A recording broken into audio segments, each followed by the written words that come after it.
Good morning, class 12. Today we are going to start chapter 2, Principles of Management. First chapter जो आपने किया था वो इंट्रोडक्शन था, मैनेजमेंट का नीड इंपॉर्टेंस थी. Now second chapter is Principles of Management. What are principles? यानी principles science के भी हैं, प्रिंसिपल्स मैनेजमेंट के भी हैं. हमें डिस्कस करने यहाँ पर मैनेजमेंट के प्रिंसिपल्स क्या हैं, यानी जिसके बेस पर मैनेजमेंट चलता है. तो what is the meaning of principal?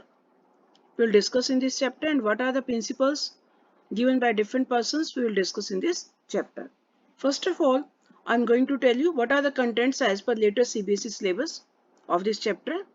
Principles of management, concept and significance, Fayol's principles of management. यहाँ पर Fayol के principles हैं, and Taylor's principle scientific management. ये Taylor's के भी principles हैं, Fayol के भी हैं. Taylor's के principles के साथ साथ techniques भी हैं. तो this is the content of the syllabus. Now, what are principles?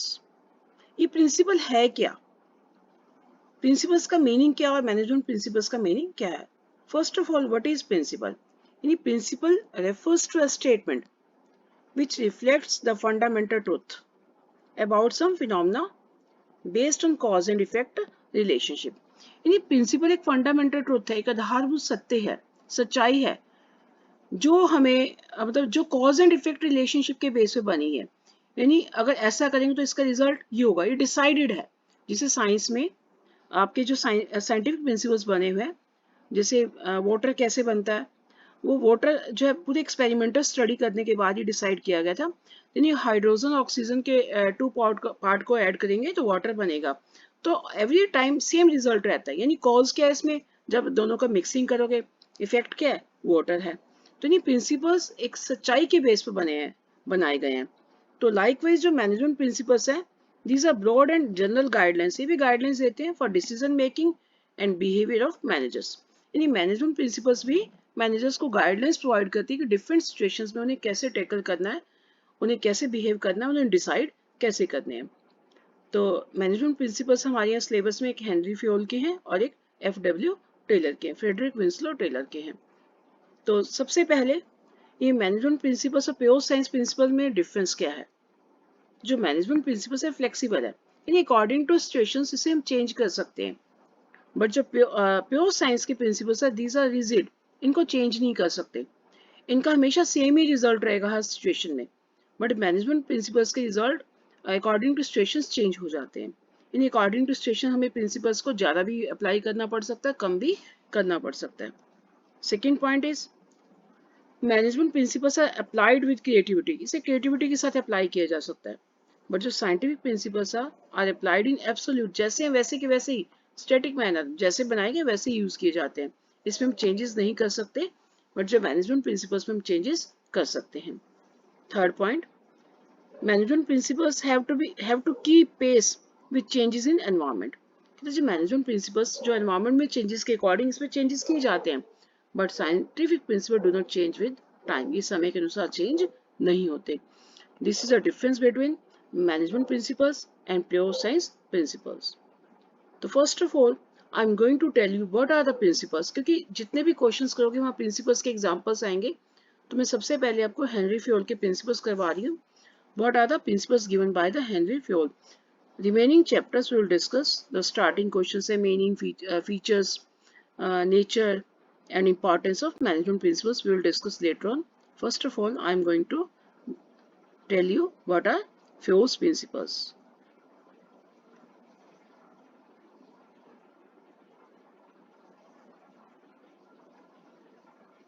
Yes, Fayol's principles of management. पहले इसकी बैकग्राउंड एंड हिस्ट्री थोड़ी सी बता देती हूँ कि जो हेनरी फ्योल है, he was born in France in 1841.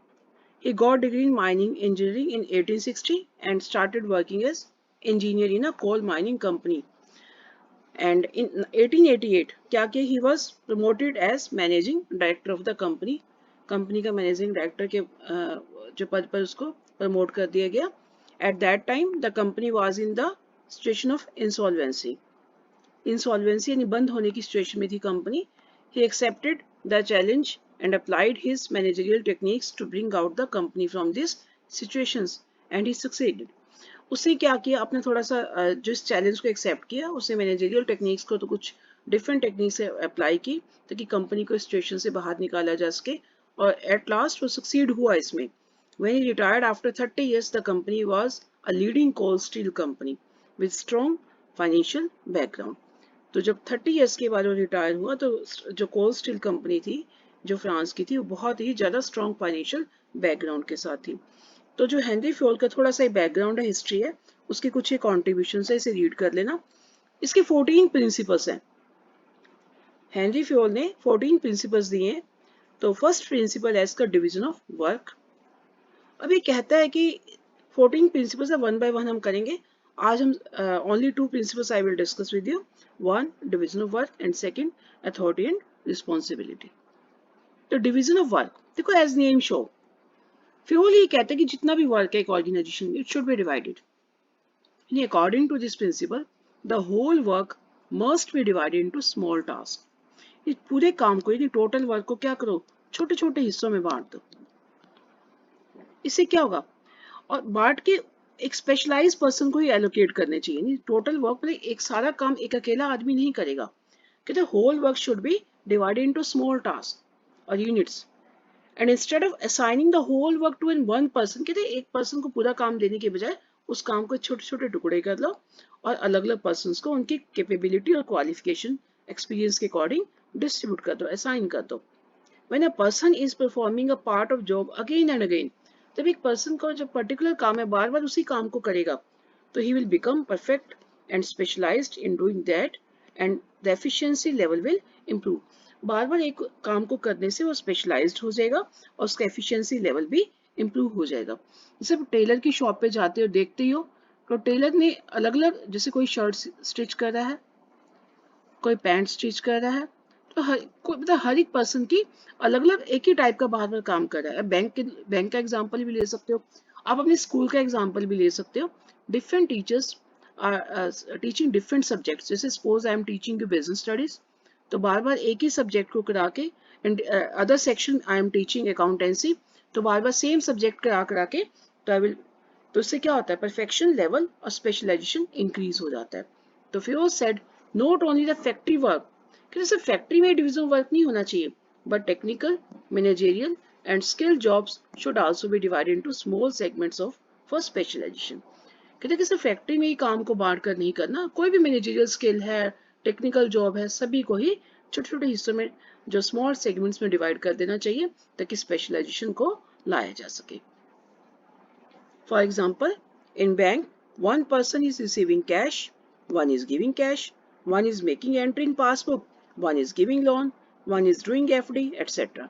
So work is divided and bank operates efficiently. तो सभी जगह पर ही काम को, किसी शू मैन्युफैक्चरिंग कंपनी का एग्जांपल ले लो, वहां पर भी ऐसा ही होता है. ये सभी कंपनीज में ही टोटल वर्क को डिवाइड कर दिया जाता है छोटे छोटे पार्ट्स में, ताकि बार बार एक ही काम को करने से पर्सन उसी काम में परफेक्ट हो जाता है. तो इसके पॉजिटिव इफेक्ट क्या है, यानी पॉजिटिव इफेक्ट क्या है, डिवीजन ऑफ करने के वर्क के फायदे क्या है, स्पेशलाइजेशन बढ़ता है और एफिशिएंसी बढ़ती है. एंड नेक्स्ट कई बार क्वेश्चन ये पूछा जाता है, what are the consequence of violation of this principle. अगर इस प्रिंसिपल को वायलेट करते हो, उल्लंघना करते हो, नहीं मानते, तो इससे क्या नुकसान होगा. देखो, जैसे बेनिफिट क्या हुआ था, स्पेशलाइजेशन हुआ था, एफिशिएंसी हुई थी. एक उसको नेगेटिव में ले लो, स्पेशलाइजेशन कम हो जाएगा, एफिशिएंसी कम हो जाएगी, और chances of duplication of work. अब एक ही काम को जब एक पर्सन प्रोडक्शन भी कर रहा है, फाइनेंस भी कर रहा है, मार्केटिंग भी कर रहा है, दूसरा भी प्रोडक्शन भी कर रहा है, मार्केटिंग भी कर रहा है, फाइनेंस भी कर रहा है, तो बार बार इससे डुप्लीकेशन ऑफ वर्क के चांसेस बने रहते हैं. तो अगर आपके पास केस स्टडी आ जाता है क्वेश्चन में, तो आपको डिवीजन वर्क का कोई भी केस स्टडी आता है तो ये डिफरेंट कीवर्ड्स आपको you have to keep in mind. Dividing the work in small units आ जाता है तो डिवीजन ऑफ वर्क है. क्रिएटिंग डिपार्टमेंट्स आ जाता है तो भी डिवीजन ऑफ वर्क है. Allocation of work as per capability of employees, and base of functional foreman technique, and base of delegation concept. delegation होता है काम को बांटना. ठीक है, तो ये कोई भी कीवर्ड इनमें से आ जाता है तो this is the division of work. Now second principle is, इससे रिलेटेड केस स्टडी है, you will do yourself. Second is authority and responsibility. अभी अथॉरिटी क्या है, authority means power to take decision. नहीं, किसी पर्सन के पास जो पावर होती है, यानी कोई भी डिसीजन मेकिंग के लिए, अथॉरिटी मीन्स पावर, उसे बोलते हैं अथॉरिटी. रिस्पॉन्सिबिलिटी मीन्स के obligation to complete the job assigned on time, यानी किसी भी काम को करने की जो ऑब्लिगेशन, ड्यूटी, टाइम पर काम को जो काम असाइन किया गया, जो जॉब असाइन की गई उसे टाइमली पूरा करने की जो ऑब्लिगेशन ड्यूटी है उसे बोलते हैं रिस्पॉन्सिबिलिटी। तो अकॉर्डिंग टू दिस प्रिंसिपल, ये प्रिंसिपल क्या कहता है, देयर मस्ट बी बैलेंस, यानी पैरिटी बिटवीन, पैरिटी मतलब equality between authority and responsibility. कहते हैं कि ऑर्गेनाइजेशन में जितनी किसी पर्सन को अथॉरिटी दी जाती है, जितनी पावर दी जाती है उसको उस काम को करने से रिलेटेड, उतनी रिस्पॉन्सिबिलिटी भी दी जानी चाहिए, दोनों ही इक्वल होने चाहिए। These are the two sides of the same coin, यानी एक सिक्के के दो पहलू की तरह चलते हैं जिनका साइज इक्वल ही रहता है। Excess of authority without matching responsibility, यानी किसी पर्सन को रिस्पॉन्सिबिलिटी के बिना अथॉरिटी दे देते हो, राइट तो मिल गई उसे, पावर तो मिल गई, लेकिन रिस्पॉन्सिबिलिटी नहीं दी, तो क्या होगा, इससे नेगेटिव रिजल्ट्स आएंगे। एंड एक्सेस ऑफ रिस्पॉन्सिबिलिटी, अगर काम तो दे दिया उसे, ऑब्लिगेशन तो duties they the, but without matching authority, उसको उतनी अथॉरिटी नहीं दी, उतनी पावर नहीं दी, तो will not allow the worker to complete his job on time, तो अपना काम पूरा टाइम पर नहीं कर पाएगा। तो किसी भी ऑर्गेनाइजेशन में जब किसी पर्सन को जितनी अथॉरिटी दी जाती है तो उतनी रिस्पॉन्सिबिलिटी भी दी जानी चाहिए, दोनों इक्वल पैरेलल ही चलती हैं। जैसे for example, if a person is given responsibility to produce 100 units in 1 week time, अब एक पर्सन को रिस्पॉन्सिबिलिटी दे दी कि एक वीक टाइम के बीच में उसको 100 यूनिट्स प्रोड्यूस करने हैं, but he is not given authority, अब उसे अथॉरिटी राइट्स नहीं दिए to purchase a raw material, अब रॉ मटेरियल के बिना कैसे प्रोडक्शन करेगा, if there is no raw material available in the storeroom, as a result he could not complete the target of producing 100 units on time, और target पूरा ही नहीं कर पाएगा। the worker cannot be blamed, अब उस worker को हम blame नहीं कर सकते कि तूने टाइम पर काम क्यों नहीं पूरा किया, for not completing on time, because क्या हुआ, क्या रीजन है, because he was not given, he was only given the responsibility, not the matching authority to carry out the work, अब काम को कैरी करने के लिए उसे अथॉरिटी नहीं दी, रिस्पॉन्सिबिलिटी तो दे दी है, यानी excess of responsibility with less authority result in non completion of job, यानी किसी पर्सन को अगर रिस्पॉन्सिबिलिटी तो दे दी जाती है बट अथॉरिटी नहीं दी जाती तो काम को पूरा नहीं कर सकता। तो नाउ नेक्स्ट इसी का एक पार्ट है, पॉजिटिव इफेक्ट क्या है इस प्रिंसिपल के, अगर इस प्रिंसिपल को फॉलो किया जाता तो क्या इफेक्ट है, नो मिसयूज ऑफ अथॉरिटी, यानी जितनी अथॉरिटी दी गई उतनी रिस्पॉन्सिबिलिटी भी दी गई है, and second one is helps in meeting responsibility on time without any delays. These are the positive effect of this principle.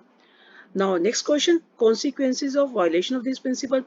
कई बार एग्जाम में सिर्फ वायलेशन के कॉन्सिक्वेंसेज पूछे जाते हैं तो फिर आपको यही लिखना होता है, कई बार पॉजिटिव इफेक्ट पूछे जाते हैं तो आपको यही लिखने हैं सिर्फ।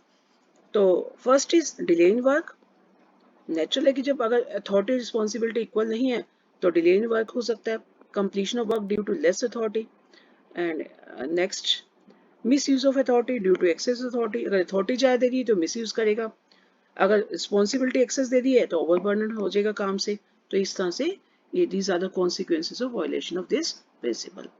नाउ कीवर्ड्स क्या है, यानी अगर कीवर्ड्स आ जाते हैं तो आपको पता लगाना है कि प्रिंसिपल कौन सा है, जैसे मैच आ गया, पैरिटी आ गया, equality and balance between authority and responsibility, तो अथॉरिटी एंड रिस्पॉन्सिबिलिटी प्रिंसिपल लिखना है। Allocation of authority as per work assign to individual, यानी काम के अकॉर्डिंग ही अथॉरिटी देना, ये भी यही प्रिंसिपल है। तो गिविंग अथॉरिटी, कीवर्ड्स का मतलब होता है कि अगर मान लो पूरे क्वेश्चन में, केस स्टडी क्वेश्चन में, लार्ज क्वेश्चन में आपको ये वर्ड्स दिए गए हैं जैसे giving authority, matching to target और रिस्पॉन्सिबिलिटी ऑफ एम्प्लॉइज, तो कौन सा प्रिंसिपल बनेगा, यहाँ पर बनेगा अथॉरिटी एंड रिस्पॉन्सिबिलिटीज। तो इसी के साथ ही आप इसका केस स्टडीज भी सोल्व कर सकते हो, the 2 case studies are given, तो these are the questions related to principle parity of authority and responsibility. जैसे यहाँ पूछा गया कि कौन सा प्रिंसिपल वायलेटेड है, तो हमें पता ही है कि यहाँ पर हम किसकी डिस्कशन कर रहे हैं, अथॉरिटी एंड रिस्पॉन्सिबिलिटी की, तो स्टेटमेंट पढ़ के फिर हम पता लगा सकते हैं कि कौन सा प्रिंसिपल है। Today you have to revise these 2 principles and you have to write these 2 principles in your notebook. Thank you and have a nice day.